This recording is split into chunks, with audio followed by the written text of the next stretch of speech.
சென்னையில் தொகுதி மறுசீரமைப்பு தொடர்பாக நாளை நடக்கும் கூட்டு நடவடிக்கை குழு கூட்டத்தில் முக்கிய முடிவு எடுக்கப்படும் என தமிழ்நாடு முதலமைச்சர் ஸ்டாலின் தெரிவித்துள்ளார்.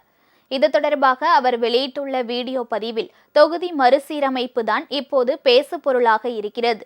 திமுக இதனை ஏன் பேசும் பொருளாக ஆக்கிவிட்டது என்றால், மக்கள் தொகை அடிப்படையில் தொகுதி மறுவரையறை மேற்கொண்டால் தமிழ்நாடு, கேரளா, ஆந்திரா, தெலுங்கானா உள்ளிட்ட தென் மாநிலங்கள் பாதிக்கப்படும். எனவேதான் இது குறித்து விவாதிக்க நாளை சென்னையில் ஆலோசனை கூட்டம் நடக்கிறது. 7 மாநில முதல்வர்கள் மற்றும் அவர்களின் பிரதிநிதிகள் பங்கேற்கும் இந்த கூட்டத்தில் முக்கிய முடிவு எடுக்கப்படும். இதன் அடிப்படையில் அடுத்த கட்ட நடவடிக்கையை மேற்கொள்வோம் என்று குறிப்பிட்டுள்ளார். தொகுதி மறுசீரமைப்பால நம்ம தமிழ்நாடும் நம்ம அழைச்சிருக்கிற மாநிலங்களும் பாதிக்கப்பட்டா இந்திய நாட்டில் கூட்டாட்சிக்கான பொருளே இருக்காது, ஜனநாயகத்துக்கான மதிப்பே இருக்காது. நாடாளுமன்றத்தில் நம்முடைய குரல்கள் நசுக்கப்படும், நம்முடைய உரிமைகளை நிலைநாட்ட முடியாது. இது இந்த மாநிலங்களை அவமதிக்கிற செயல்.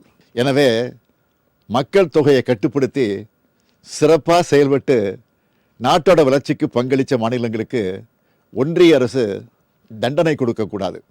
அதனால தான் தமிழ்நாட்டில் இருக்கிற பெரும்பாலான கட்சிகளோட ஒருங்கிணைந்த சிந்தனைப்படி மற்ற மாநிலங்களை ஒருங்கிணைக்கிற இந்த கூட்டம் நடைபெறப் போகுது.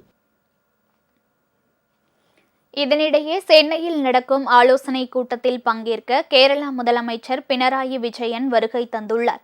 அவரை விமான நிலையத்தில் அமைச்சர் PTR பழனிவேல் தியாகராஜன் மற்றும் தென் சென்னை நாடாளுமன்ற தொகுதி உறுப்பினர் தமிழச்சி தங்கபாண்டியன் ஆகியோர் வரவேற்றனர்.